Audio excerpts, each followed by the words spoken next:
গল্পের শুরু হয় আকাশ থেকে, যেখানে একটি প্যাসেঞ্জার প্লেন মেঘের বুক চিরে সামনের দিকে এগিয়ে যাচ্ছিল। সেই প্লেনের ভেতরে আমাদের প্রধান চরিত্র জেরি নামের একজন প্যাসেঞ্জারকে দেখানো হয়, যে নিজের ঋণ নিয়ে এতটাই অতিষ্ঠ ছিল যে সে নিজের জীবন শেষ করার সিদ্ধান্ত নেয়, যাতে তার মৃত্যুর পর ইন্স্যুরেন্সের সব টাকা তার পরিবারের সদস্যরা দেয়।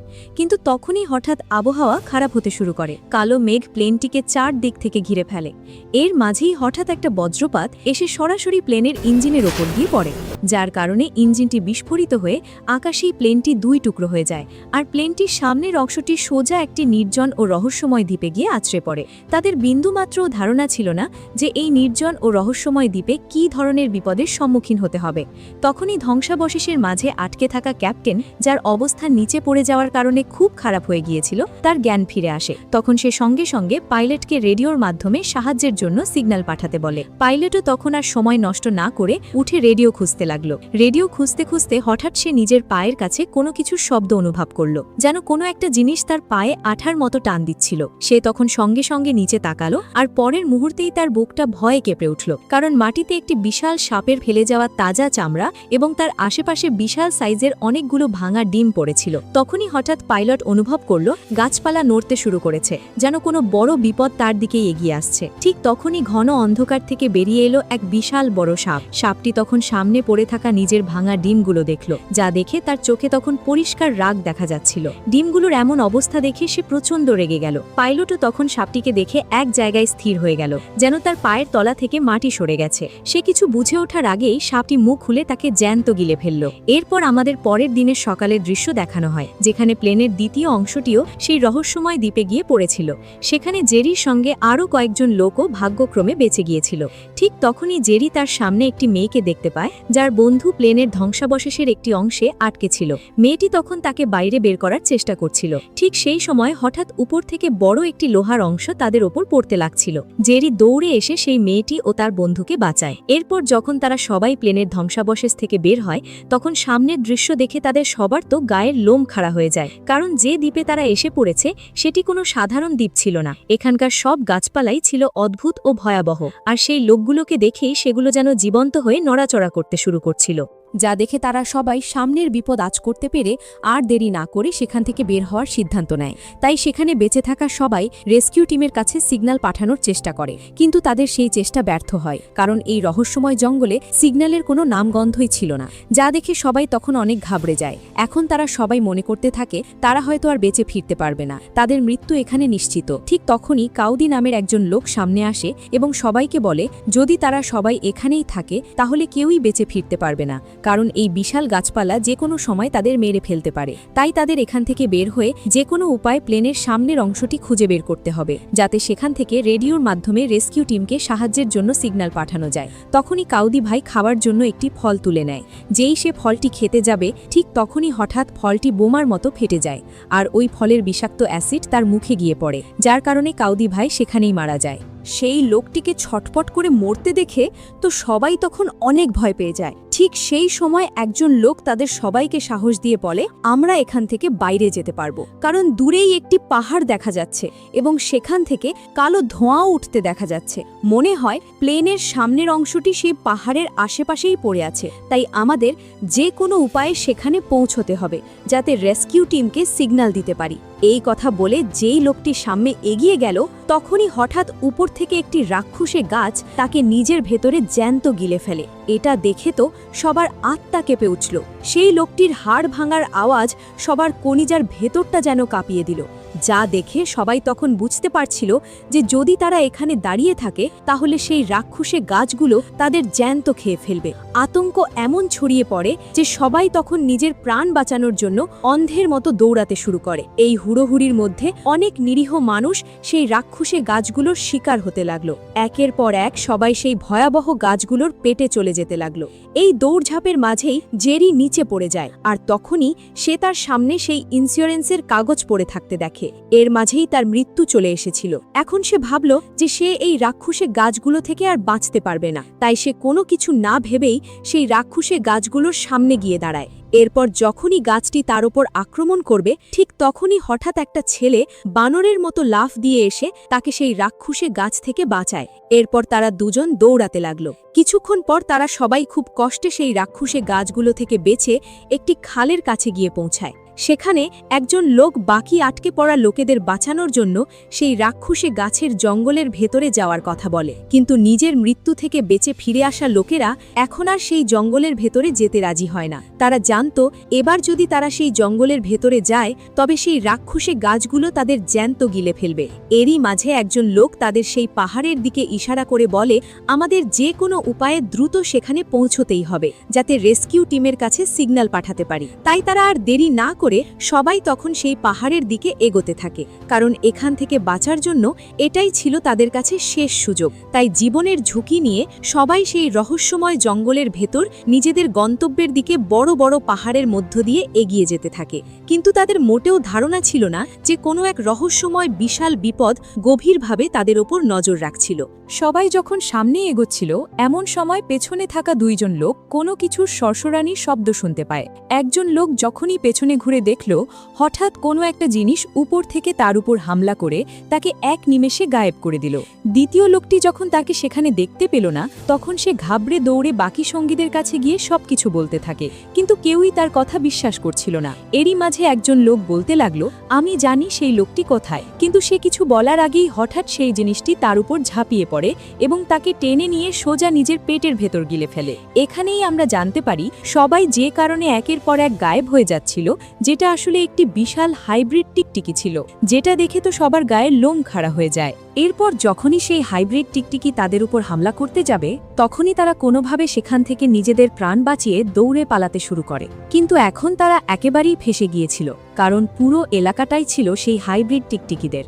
সেখানে 2-3টি নয় বরং পুরো একটা দলই ছিল তাদের। তারা সবাই দৌড়াচ্ছিল। তখনই পেছন থেকে একটি হাইব্রিড টিকটিকি এক মেয়ের ওপর হামলা করে তাকে নিজের দিকে টানতে লাগে। সে মেয়েটিকে গিলে ফেলার আগেই আমাদের হিরো জেরি তার হাতটা শক্ত করে ধরে ফেলে। টিকটিকিটা তখন মেয়েটিকে নিজের দিকে টানার চেষ্টা করছিল। এদিকে জেরিও তার হাত না ছেড়ে উল্টো তাকে নিজের দিকে টানতে থাকে। ফলে ধীরে ধীরে টিকটিকিটা দুর্বল হয়ে পড়ে এবং শেষ পর্যন্ত সে মেয়েটিকে ছেড়ে দেয়। মেয়েটিকে ছেড়ে দিতেই তারা দুজন একে অপরের ওপর পড়ে যায়। তখন তাদের মনে হলো এবার হয়তো বিপদ কেটে গেছে। ঠিক তখনই সেই টিকটিকিটা আবার আক্রমণ করে, আর এবার সে জেরিকে ধরে ফেলে। তখন সেই মেয়েটাও জেরির হাত শক্ত করে ধরে তাকে নিজের দিকে টানতে থাকে। ফলে আগের মতো টিকটিকিটা জেরিকে টানতে পারে না। ঠিক তখনই ওপর থেকে আরেকটা টিকটিকি এসে পড়ে এবং সে তার লম্বা জিহ্বা বের করে সোজা জেরিকে ধরে ফেলে। এবার দুইটা টিকটিকি দুই দিক থেকে জেরিকে টানতে শুরু করে। এটা দেখে জেরি ভাবে এবার হয়তো সে আর বাঁচতে পারবে না, তাই সে মেয়েটা হাত থেকে নিজের হাত ছাড়িয়ে নিয়ে সোজা সেই হাইব্রিড টিকটিকিগুলোর দিকে যেতে থাকে। হাইব্রিড টিকটিকিগুলো তাকে খেতেই যাবে, ঠিক তখনই ওপর থেকে মোটা ভাই লাফ দিয়ে জেরির ওপর এসে পড়ে, যার কারণে ভাগ্যক্রমে সেই মোটা ভাইয়ের জন্য জেরি বেঁচে যায়। এরপর তারা সবাই আর দেরি না করে নিজেদের প্রাণ বাঁচাতে সেখান থেকে দৌড়াতে শুরু করে। কিন্তু আসল বিপদ তো এখন সামনে আসতে চলেছে। তারা সবাই তখন সেই পাহাড় পার হয়ে একটি খুব ঘন ও লম্বা ঘাসের ক্ষেতের মধ্যে গিয়ে পৌঁছায়। তাড়াহুড়ো করে দৌড়াতে গিয়ে লম্বা ঘাসের কারণে তারা একে অপরের থেকে আলাদা হয়ে যায়। সবাই তখন একে অপরকে জোরে জোরে ডাকতে থাকে, কিন্তু এত ঘন ঘাসের কারণে কেউ কাউকে দেখতে পাচ্ছিল না। তখন তারা একটা বুদ্ধি বের করে এবং সবাই একসাথে লাফাতে শুরু করে, যাতে দূর থেকে একে অপরকে দেখা যায়। এভাবেই আলাদা হয়ে যাওয়া সবাই একে অপরকে দেখতে পায় এবং আবার সবাই এক জায়গায় জড়ো হয়। কিন্তু তারা কি জানতো মৃত্যু তখন তাদের দিকেই এগিয়ে আসছিল? এবার কোনো হাইব্রিড টিকটিকি নয়, বরং এক বিশাল বড় সাপ তাদের দিকে এগিয়ে এসেছিল। এমন সময় সেই মোটা লোকটি হালকা হালকা কিছু একটা সরসরানি শব্দ শুনতে পেল। শব্দটা শুনেই তো সে ঘাবড়ে গেল। সেই বিশাল সাপ তখন তাদের সবাইকে চারিদিক থেকে ঘিরে ফেলে। ধীরে ধীরে সাপটি তাদের দিকে এগিয়ে আসতে থাকে। তার সরসরানি শব্দে সবার মনেই তখন এক অদ্ভুত ভয় ঢুকে যায়। ঠিক তখনই হঠাৎ সাপটি একজন লোকের উপর ঝাঁপিয়ে পড়ে এবং তাকে শক্ত করে ধরে সবার কাছ থেকে দূরে নিয়ে যায়। তারপর সাপটি তাকে খুব জোরে চেপে ধরে এবং তার হাড় ভাঙতে থাকে। তারপর দেখতে দেখতে সাপটা সবার সামনে তাকে গিলে ফেলে, যা দেখে সবার রুহ কেঁপে ওঠে। সবাই তখন যার যার প্রাণ বাঁচাতে আবার উল্টো পায়ে সেখান থেকে দৌড়াতে থাকে। দৌড়াতে দৌড়াতে তারা একটি পাহাড়ের পাথরের আড়ালে গিয়ে লুকায়। কিন্তু সেই বিশাল সাপ নিজের খিদে না মিটিয়ে এত সহজে হার মানার পাত্র ছিল না। সে ধীরে ধীরে তাদের দিকে এগিয়ে যাচ্ছিল। কিন্তু তখনই দুর্ভাগ্যবশত একটি মেয়ের ভয়ের চোটে তার মুখ থেকে আওয়াজ বেরিয়ে যায়, যা শুনে সেই সাপ তাকে দেখে ফেলে। এর আগেই সেই সাপ ওই মেয়েটিকে খেতেই যাবে, ঠিক তখনই আর এক মুহূর্ত দেরি না করে জেরি সেই সাপের সামনে গিয়ে দাঁড়ায় এবং তার দৃষ্টি নিজের দিকে আকর্ষণ করতে থাকে, যাতে সেই মেয়েটা বেঁচে যায়। তখন নিজের শিকারকে হাতছাড়া হতে দেখে সেই সাপ অনেক রেগে যায়। এরপর যখনই সাপটি জেরিপ্রোকে খেতে যাবে, ঠিক তখনই আগের সেই মোটা ভাই সেই বিষাক্ত ফল তুলে সজোরে অন্য ফলগুলোর দিকে ছুঁড়ে মারে। যেইমাত্র সেই ফল অন্য ফলগুলোর সঙ্গে ধাক্কা খায়, একে একে সব ফল ফেটে যায় এবং সেগুলো থেকে বেরোনো বিষাক্ত লিকুইড সরাসরি সেই সাপের চামড়ার উপর গিয়ে পড়ে। লিকুইডটা এতটাই বিষাক্ত ছিল যে যন্ত্রণায় সেই সাপটি ছটফট করতে লাগল। আর সেই যন্ত্রণার কারণে নিজের প্রাণ বাঁচাতে সাপটি ল্যাজ গুটিয়ে সেখান থেকে পালাতে শুরু করল। এরপর আমাদের রাতের দৃশ্য দেখানো হয়, যেখানে আতঙ্ক আর অন্ধকারের মধ্যে বেঁচে যাওয়া লোকেরা ভয়ে আশ্রয় নেওয়ার জন্য সেখানকার একটি ছোট গুহায় লুকিয়ে পড়ে। তারা কেউ এখনো পর্যন্ত বাইরে বের হওয়ার রাস্তা খুঁজে পাচ্ছিল না। রাতের অন্ধকারও চারিদিকে ছড়িয়ে পড়েছিল। গুহার ভেতরে ঘুটঘুটে অন্ধকার হওয়ার কারণে একজন বৃদ্ধ লোক দুটি পাথর একে অপরের সঙ্গে ঘষে আগুন জ্বালানোর চেষ্টা করছিল, কিন্তু তার এই চেষ্টা ব্যর্থ হয়। কোনোভাবেই আগুন জ্বলছিল না। তখনই সেই লোকটির নজর গিয়ে পড়ে জেরির গলায় থাকা লকেটের ওপর। তাই সেই লোকটি জেরির কাছে তার লকেটটি চায়, যাতে সেটা দিয়ে আগুন জ্বালানো যায়। এরপর সে লকেটটি কিছুক্ষণ ঘষার পর অবশেষে আগুন জ্বালাতে সক্ষম হয়। আগুনের চারপাশে বসে থাকা বেঁচে যাওয়া লোকেরা তখন একে অপরকে সাহস জোগাতে থাকে, কিন্তু সবার মনে তখন শুধু একটাই ভয় ছিল, তারা যদি বাইরে যায় তাহলে বাইরে ঘুরে বেড়ানো দানবগুলো তাদের জ্যান্ত ছাড়বে না। কিন্তু সত্যিটা হলো তারা এই গুহাতেও বেশি সময় টিকে থাকতে পারবে না। তাই তারা সবাই সিদ্ধান্ত নেয় কাল সকাল হতেই তারা এই রহস্যময় দ্বীপ থেকে বের হওয়ার চেষ্টা করবে। তারা যখন এসব কথা বলছিল, ঠিক তখনই বাইরে থেকে কারোর নড়াচড়ার শব্দ শুনতে পাওয়া যায়। সেই আওয়াজ শুনে তিনজন লোক গুহার বাইরে বেরিয়ে আসে এবং বাইরে আসতেই তারা দূরে চকচকে একটি টর্চের মতো আলো দেখতে পায়। সেটা দেখে তাদের মনে হলো বোধহয় রেস্কিউ টিম চলে এসেছে। এটা ভেবে তারা অনেক খুশি হয়। তাই তারা কিছু না ভেবেই সেই আলোর দিকে এগোতে থাকে। কিছুটা এগিয়ে যেতেই হঠাৎ সেই আলো ঘন অন্ধকারের মধ্যে গায়েব হয়ে যায়। আর পরের মুহূর্তেই ঘন অন্ধকার থেকে বেরিয়ে এসে একটি ভয়ঙ্কর মনস্টার প্রাণী, যা তাদের পেছনে এসে দাঁড়ায়। তারা যখন পেছন ফিরে তাকায় তখন বুঝতে পারে সেই আলো আসলে কোনো রেস্কিউ টিমের ছিল না, বরং তাদের পেছনে দাঁড়িয়েছিল একটি বিশাল বড় মনস্টার ব্যাং। আসলে সেই মনস্টার তার পিঠে থাকা একটি টর্চের মতো আলো ব্যবহার করছিল নিজের শিকারকে প্রলোভন দেখানোর জন্য। এটা দেখে ভয়ে জেরি এবং অন্য ছেলে রমি আর দেরি না করে সঙ্গে সঙ্গে একটি পাথরের আড়ালে গিয়ে লুকায়। কিন্তু আফসোস, সেই সুটকেসওয়ালা লোকটি ততটাও ভাগ্যবান ছিল না। তার সেই সুটকেস, যেটিকে সে নিজের প্রাণের চেয়েও বেশি আগলে রাখছিল, এখন সেই প্রাণীদের নিচে চাপা পড়েছিল। তাই সে নিজের সুটকেসটি নেওয়ার জন্য সেই ব্যাংকটির কাছে গিয়ে পুরো শক্তি দিয়ে কোনোভাবে সেটিকে টেনে বের করে নেয়। কিন্তু সুটকেস টানার শব্দে সেই মনস্টার তাকে দেখে ফেলে। তখনই সেই মনস্টার এক ঝটকায় তাকে শক্ত করে নিজের মুখে চেপে ধরে। ঠিক তখনই দুর্ভাগ্যবশত তার সুটকেসটি নিচে পড়ে যায় এবং পড়তেই সেটি খুলে যায়। আর দেখতে দেখতে সেই সুটকেস থেকে তার মৃত মেয়ের চিতাভস্য বাতাসে ছড়িয়ে পড়ে। এই সাইডটুকুই ছিল তার মেয়ের শেষ স্মৃতি, যেটিকে সে নিজের প্রাণের চেয়েও বেশি আগলে রাখছিল। নিজের মেয়ের শেষ স্মৃতিটুকু চোখের সামনে হারিয়ে যেতে দেখে সে অনেক ভেঙে পড়ে। আর ঠিক পরের মুহূর্তেই সেই মনস্টার তাকে নির্মমভাবে শেষ করে দেয়। এরপর সেই মনস্টার জেরি আর রমিকে মারার জন্য পাথরের ভেতরে ঢোকার চেষ্টা করে, কিন্তু পাথরটি সরু হওয়ার কারণে সে ভেতরে ঢুকতে পারছিল না। তখন মনস্টার ব্যাংকটি চারদিক থেকে পাথরটি ভাঙার চেষ্টা করতে লাগলো। তখন আতঙ্কে কাঁপতে কাঁপতে রমি জেরিকে বলল, আমরা বেশি সময় এখানে টিকতে পারবো না, আমাদের যে কোনো উপায়ে এখান থেকে পালাতে হবে। রমি বলল, ঠিক 3 গোনার সঙ্গে সঙ্গে আমরা দুজন দুই দিকে দৌড় দেব। যেই 3 পর্যন্ত গোনা শেষ হলো, জেরি নিজের পুরো শক্তি দিয়ে গুহার বাইরে বেরিয়ে এলো। কিন্তু সে জানত না যে তার সঙ্গে বেইমানি করা হয়েছে, কারণ রমি নিজেকে বাঁচানোর জন্য সেখানেই পাথরের ভেতরে লুকিয়েছিল। তার স্বার্থপর প্ল্যান ছিল মনস্টারটি যেন জেরির পিছু নেয় আর সে নিজে সেখান থেকে যেন পালিয়ে বেঁচে যায়। জেরি যেই সেখান থেকে দৌড়াতে শুরু করলো, পেছন থেকে সেই মনস্টার এক বিশাল জাম্প দিয়ে তার সামনে এসে দাঁড়ালো। বেচারা জেরি তখন নিজের মৃত্যুর মাঝে খুব বাজেভাবে ফেসে গিয়েছিল। মনস্টারটি ঠিক তার সামনে দাঁড়িয়েছিল। সেই মনস্টারটি তাকে গিলে ফেলার জন্য বড় একটি জাম্প দিল, কিন্তু সে তাকে গিলে ফেলার আগেই হঠাৎ পেছন থেকে একটি বিশাল সাপ এসে সেই মনস্টার ব্যাংকটাকে জ্যান্ত গিলে নিল। ওদিকে রমি নিজের প্রাণ বাঁচিয়ে সেই গুহার ভেতরে গিয়ে পৌঁছায়। সেখানে পৌঁছাতেই সে সবার কাছে মিথ্যা বলে যে মনস্টারটি জেরিকে মেরে ফেলেছে। এই খবর শুনে গুহার সবাই তো শিউরে ওঠে। সবাই তখন ভয়ে কান্নাকাটি করতে থাকে, কারণ এখন তাদের মনে হলো এখান থেকে তাদের বেঁচে ফেরা প্রায় অসম্ভব, কারণ এতক্ষণ পর্যন্ত জেরি তো সবাইকে সাহস দিয়ে সামনে এগিয়ে যাওয়ার শক্তি জুগিয়ে আসছিল। ঠিক তখনই সবাই সেখানে পাথরের পাশে কিছু একটা সরস্বনীর শব্দ শুনতে পায়। সবাই তখন নিজেদের বাঁচানোর জন্য গুহার ভেতরে পাথরের নিচে লুকিয়ে পড়ে।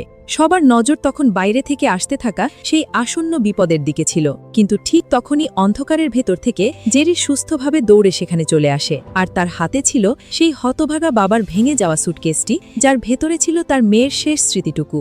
পরের দিন সকালে তারা সবাই সেই সুটকেসটিকে মাটিতে পুঁতে দেয় এবং সেই লোকটির শেষ স্মৃতিটুকু দাফন করে দেয়। এরপর আর কোনো বিপদ আসার আগেই তারা সবাই দ্রুত সেখান থেকে পাহাড়ের দিকে রওনা দেয়। তারা যখন সামনে এগোচ্ছিল, ঠিক সেই সময় রমির নজর সামনে থাকা সেই পাহাড়ের উপর পড়ে, যেখান থেকে এখনো ধোঁয়া বের হচ্ছিল, মানে তারা নিজেদের গন্তব্যের খুব কাছেই পৌঁছে গিয়েছিল। এরপর সেখান থেকে বের হওয়ার আগে জেরি তার পায়ের নিচে চাপা পড়ে থাকা কোনো একটা জিনিস দেখতে পায়। যখন সে সেটিকে বাইরে বের করে আনে, তখন দেখা যায় সেটি আর অন্য কিছু নয়, বরং একটি বিশাল সাপের সদ্য ছেড়ে যাওয়া চামড়া ছিল। এটা দেখে তো সবার গায়ের লোম খাড়া হয়ে যায়। এর মানে ছিল সেই সাপটি হয়তো এখানেই আশেপাশে কোথাও রয়েছে। ঠিক তখনই সেখানকার সব পাখি ভয় পেয়ে উড়ে যায়, যেন কোনো বড় বিপদ তাদের দিকেই এগিয়ে আসছে। তারা কিছু বুঝে ওঠার আগেই হঠাৎ মাটি কাঁপতে শুরু করে, আর তখনই সামনের পাথরের ওপর কোথা থেকে একটি বিশাল বড় সাপ এসে দাঁড়ায়। সেই সাপের সাইজ দেখে তো সবার পায়ের তলা থেকে মাটি সরে যায়। এরপর যখনই তারা সবাই সেখান থেকে পালাতেই যাবে, ঠিক তখনই হঠাৎ সেই সাপ তাদের ওপর হামলা করে। তাই তারা ভয়ে সুযোগ বুঝে সবাই প্রাণ বাঁচাতে সেখানের একটি সরু পাথরের ভেতরে গিয়ে লুকায়। কিন্তু সেই সাপও তার পুরো শক্তি লাগিয়ে পাথরটিকে ভাঙার চেষ্টা করতে থাকে। তখন সেই সাপ পাথরটিকে ভাঙার আগেই সবাই সেখান থেকে দৌড়াতে শুরু করে। নিজেদের প্রাণ বাঁচানোর জন্য সবাই তখন সামনে দৌড়ে যাচ্ছিল, কিন্তু সেই বিশাল সাপটিও তাদের থেকে 2 কদম এগিয়েছিল। যেমন যেমন তারা সামনে এগিয়ে যাচ্ছিল, ঠিক তেমনি পেছন থেকে সেই সাপও তাদের পিছু করে আসছিল। তখন সবাই নিজেদের প্রাণ বাঁচাতে তারা একটি অন্ধকার গুহার ভেতরে গিয়ে ঢোকে, কিন্তু বিপদ সেখানেও তাদের পিছু ছাড়ল না। সেই গুহার ভেতরটা এতটাই পিচ্ছিল ছিল যে সেখানে নিজের পায়ে টিকে থাকা অসম্ভব ছিল, কিন্তু যার পেছনে মৃত্যু লেগে থাকে সে কোথায় থামবে? তাই তারা সবাই যে কোনোভাবে সামনে এগিয়ে যেতে থাকে। এই হুড়োহুড়ির মাঝেই আরও একটি বিপদ তাদের সামনে এসে দাঁড়ায়। সামনে ঘুটঘুটে অন্ধকার থেকে এক ঝাঁক বাদুর তাদের ওপর হামলা করে দেয়, যার ফলে একজন লোক তার ব্যালেন্স হারিয়ে পিছলে যায়। তখনই জেরি কোনোভাবে তাকে ধরে ফেলে। এরপর যখন সে তাকে ওপরে টানার চেষ্টা করছিল, ঠিক তখনই নিচ থেকে সেই সাপও গুহার ভেতরে প্রবেশ করে, যা দেখে সবাই ভয়ে দম বন্ধ হয়ে যায়। ঠিক তখনই সেই লোকটার হাত জেরির হাত থেকে ছুটে যায়, যার ফলে সে সজোরে সেই ভয়াবহ সাপের মুখের সামনে গিয়ে পড়ে, আর সেই সাপ তাকে গিলে ফেলে। যা দেখে বেঁচে যাওয়া লোকেরা যে কোনোভাবে সেই পিচ্ছিল গুহা পার করে এবং দ্রুত সেখান থেকে দৌড়ে পালাতে শুরু করে। কিছুটা সামনে এগোতেই তারা সেই প্লেনের একটি অংশ পড়ে থাকতে দেখে, মানে প্লেনের সামনের অংশটিও হয়তো এখান থেকে অল্প দূরেই হবে। এগোতে এগোতে অবশেষে তারা সেই পাহাড়ের কাছে গিয়ে পৌঁছায়। তারপর তারা আর দেরি না করে দ্রুত উপরে উঠতে থাকে। কিছুটা উপরে উঠতেই তারা প্লেনের ক্র্যাশ হওয়া সামনের অংশটি পেয়ে যায়। প্লেনের ভেতরে যেতেই এয়ার হোস্টেস পাইলটকে দেখতে পায়। যেই সে পাইলটকে ডাক দিতে লাগলো, তখনই সামনের দৃশ্য দেখে তো সেই হোস্টেসের হুঁশ উড়ে গেল, কারণ পাইলট অনেক আগেই সেখানে মারা গিয়েছিল। তখনই সেই এয়ার হোস্টেসের হাত প্লেনের কন্ট্রোলের উপর পড়ে, যার ফলে হঠাৎ প্লেনের ইঞ্জিন স্টার্ট হয়ে যায়। তাদের ভাগ্য ভালো ছিল যে সেই প্লেনের ইঞ্জিন এখনও পুরোপুরি কাজ করছিল। এই শোরগোলের মাঝেই জেরি নিচে পড়ে থাকা সেই রেডিওটি দেখতে পায়। যাই হোক, এরপর সে অবশেষে সেই রেডিওটি পেয়েই যায়। সে তখন আর সময় নষ্ট না করে রেডিওটি চালু করে, কিন্তু সাহায্যের জন্য সিগন্যাল পাঠানোর আগেই সে চারপাশ থেকে হালকা সরসরানির শব্দ শুনতে পেল। যেই সে পেছন ফিরে তাকালো, সে দেখল প্লেনের ওপর সেই বিশাল সাপটি তাদের শিকার করার জন্য তৈরি হয়ে আছে, আর এটি সেই সাপটিই ছিল যার ওপর জেরি বিষাক্ত লিকুইডওয়ালা ফল ছুঁড়ে মেরেছিল। এখন সেই সাপ পুরোপুরি প্রতিশোধের আগুনে জ্বলছিল। তখনই সে জেরির ওপর ঝাঁপিয়ে পড়ে, কিন্তু কোনোভাবে জেরি তার আক্রমণ থেকে বেঁচে যায়। এতে সাপটি আরও রেগে গিয়ে আবার তার ওপর হামলা করে দেয়। ঠিক তখনই সেই মেয়েটিও একটা কুড়াল নিয়ে সেখানে পৌঁছে যায়, কিন্তু সেই বিশাল সাপের ওপর তার ছোট কুড়াল দিয়ে কিছুই করা সম্ভব হচ্ছিল না। এরপর যখনই সেই সাপটি মেয়েটিকে মারতে যাবে তার আগেই সুযোগ বুঝে জেরি তাকেও নিজের দিকে টেনে নেয়। এখন তারা দুজন সেই সাপের জালে ফেসে গিয়েছিল, কিন্তু আসল বিপদ তো এখন আসতে চলেছিল। এর পরের মুহূর্তেই একটা গর্ত থেকে বেরিয়ে আসে আরও দুটি বড় বড় রক্তপিপাসু সাপ। এখন তাদের সামনে একজন নয় বরং 3টি বিশাল সাপ দাঁড়িয়েছিল, যারা তাদের গিলে ফেলার জন্য ছটফট করছিল। এবার যেন তাদের মৃত্যুর কাউন্টডাউন শুরু হয়ে গিয়েছিল। ঠিক তখনই রমি নামের সেই ছেলেটি সোজা প্লেনের উপরে এসে সাপগুলোর দৃষ্টি নিজের দিকে আকর্ষণ করতে থাকে। সে এবার ঠিক করে নিয়েছিল যে আজ তার করা প্রতিটি ভুলের হিসেব মিটিয়ে নেবে। নিজের জীবনের পরোয়া না করে সে সেই রাক্ষসগুলোর নজর নিজের দিকে আকর্ষণ করতে থাকে। তখন তাকে দেখে সেই সাপগুলো ধীরে ধীরে তার দিকে এগিয়ে আসতে থাকে।